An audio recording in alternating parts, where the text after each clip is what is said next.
Саламатсыздар ма, құрметті оқушылар? Бүгінгі сабақтың тақырыбы алкандар. Сабақтың мақсатымен танысып өтейін. Алкандардың химиялық қасиеттерін сипаттау және оны реакция теңдеулерімен дәлелдеу. Еріткіштерді алу үшін алкандарды хлорлаудың маңызы мен бұл еріткіштердің қауіптілік дәрежесін түсіндіру.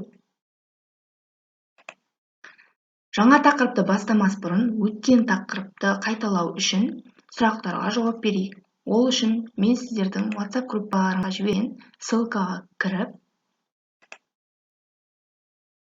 осы 5 кілттің астында жасырынған сұраққа жауап берулеріңіз керек. Дұрыс жауап бергенде ғана біз жаңа тақырыбымызды бастай аламыз.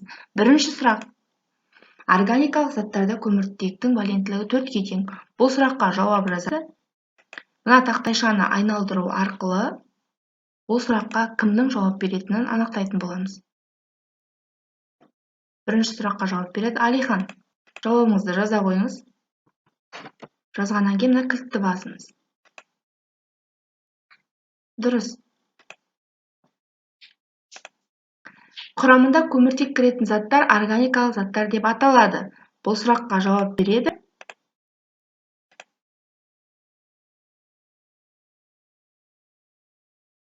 Абзал.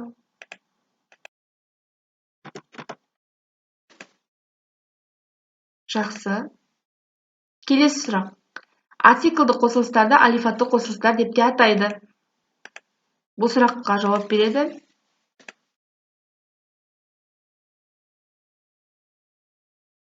Ақбота. Я және жоқ деген екі жауапты ғана қабылдайды. Жақсы. Келесі сұрақ. Сапалық және сандық құрамы бірдей, бірақ химиялық құрылысы әртүрлі, соған сәйкес қасиеттері де түрліше болатын заттар изомерлер деп аталады. Сұраққа жауап береді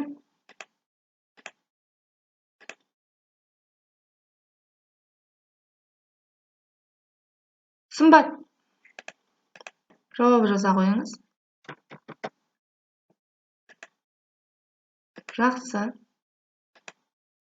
Қаныққан көмірсутектерге алкандар жатады. Соңғы сұраққа жауап береді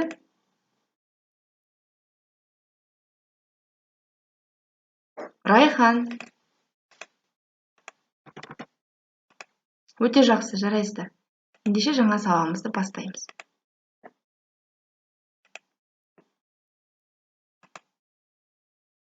Қаныққан көмірсутектер метан және оның туындылары жалпы формуласы CnH2+2 болып келетін көмірсутектер.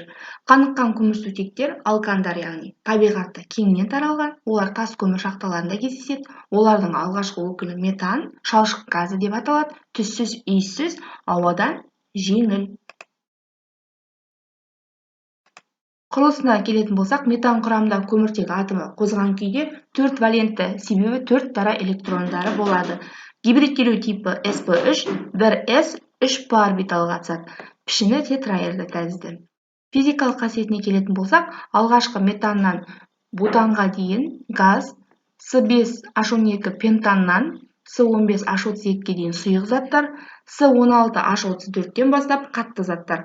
Салыстырмалы молекулалық массалары өсу ретіне қарай балқу және қайнау температуралары артады.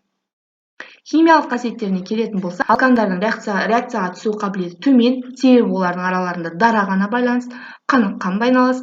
Оларда жүретін химиялық процестер орын басу, айырылу және тотығу. Орын басу реакцияларын қазір онлайн тақтада көрсетеміз. Әзірше айырылу реакциясын қарасақ, метанды 1000 градуста қыздырып жайзаттарға ыдыратқан кезде көміртек пен сутек бөлінеді. Ал 1500 градусқа дейін қыздырғанда ацетилен мен сутек бөлінеді. Тотығу реакциялары барлық қаныққан көмірсутектер оттекте жанады.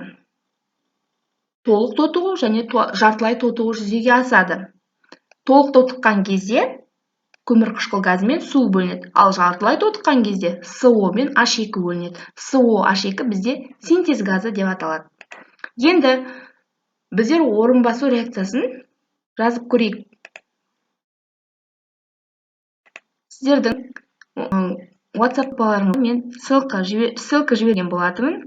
Whiteboard программасына кіріңіздер. Сол кезде осы тақта ашылуы керек. Алғашқы өкілі метан деп айттық. Орын басу реакциясы, яғни хлор қосқан кезде CH4 қой, соның бір сутегі үзіліп, оның орнына бір хлор келеді. Үзілген бір сутекпен мына хлор 2-нің екінші хлоры H хлор болып түзіледі. Енді бұл бірінші түзілген өнім хлор метан деп аталады. Енді осы хлор метанға хлор 2-ні қосқан кезде бір сутегіміз тағы да кемейді, жазайық. Бір сутегі кемейді, CH3 болды ғой. Енді CH2 болады. Сутек кемейді, хлор көбейеді.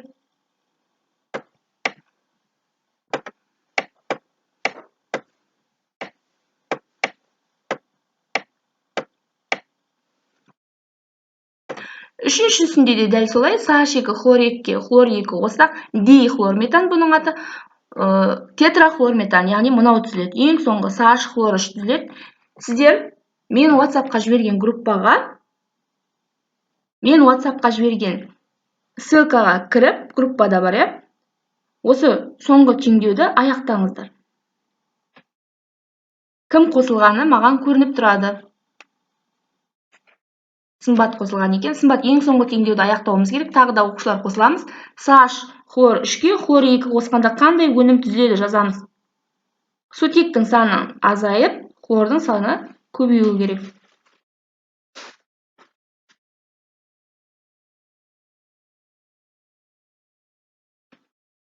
Жазып жатырмыз ба?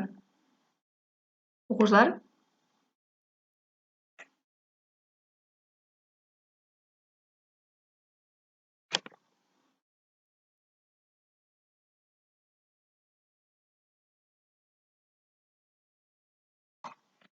Жазсаңыздар, менің жазған жауабыммен тексеріңіздер.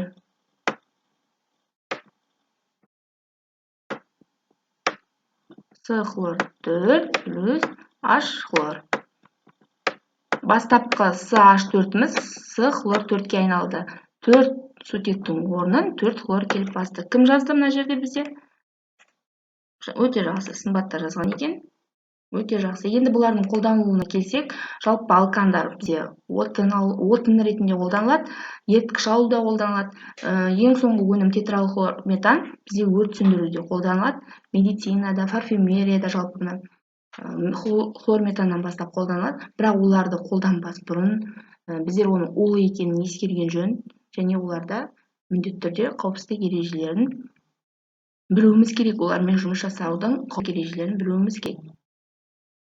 Енді мен Padlet программасы бойынша сабақ туралы ойларыңызды білу үшін кері байланыс жасауға ссылка жібердім.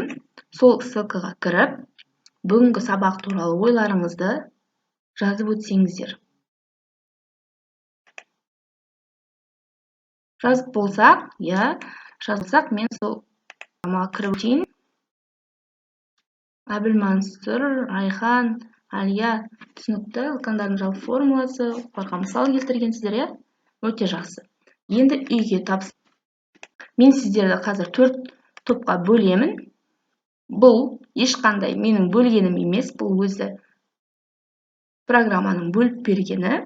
Бірінші топтағы оқушылар алкандардың жалпы таралуы туралы айтамыз. Екінші топтағылар физикалық қасиетін, үшінші топтағылар химиялық қасиеттерін, ал төртінші топ осы бүгінгі өткен тақырып бойынша келесі сабаққа тапсырма дайындап келеміз. Сабаққа қатысқандарыңызға көп рахмет.